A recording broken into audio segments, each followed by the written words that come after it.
Salut tout le monde, c'est Ace. Aujourd'hui on se retrouve pour le premier épisode de l'encyclopédie du multivers et je ne suis pas tout seul, je suis en compagnie de Elarion. Salut tout le monde. Alors, comme vous ne connaissez encore rien à cet univers, nous vous parlerons de la carte du multivers au complet et comment il fonctionne. C'est parti.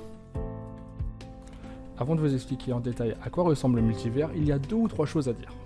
Car cet univers est assez complexe et dur à expliquer. Donc déjà, le multivers est séparé en différentes parties que nous verrons un à un. Cela ressemble un peu à une poupée russe. Nous parlerons d'abord de la carte globale du multivers et de ce qui l'entoure. Du multivers en lui-même, il faut d'abord expliquer ce qui l'entoure. Commençons par le néant. Le néant est la zone la plus vaste de tout ce qui existe. Elle borde le multivers de toutes parts. Rien ne peut y vivre car une créature ténébreuse y réside. Toute personne traversant ce territoire prend le risque de se voir rayée de l'existence elle-même.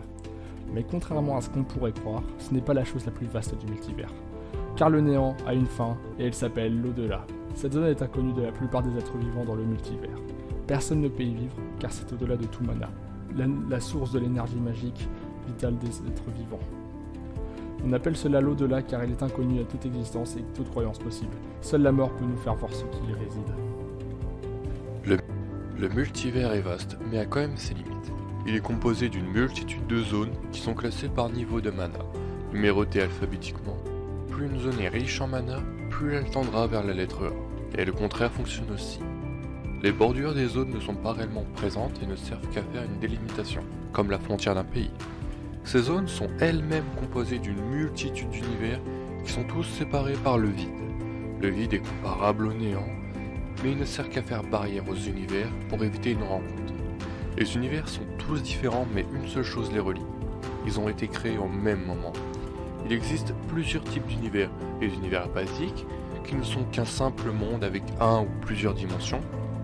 Les univers purs, qui sont des mondes inaccessibles à moins d'y être conviés, comme le monde de Poisson ou le monde d'Alpha, cœur du multivers et source du mana. Il n'y a que les différents univers qui ont leur propre dimension. Il existe une dimension au multivers tout entier. Cette dimension appartient à la mort, et seules les âmes perdues peuvent y aller.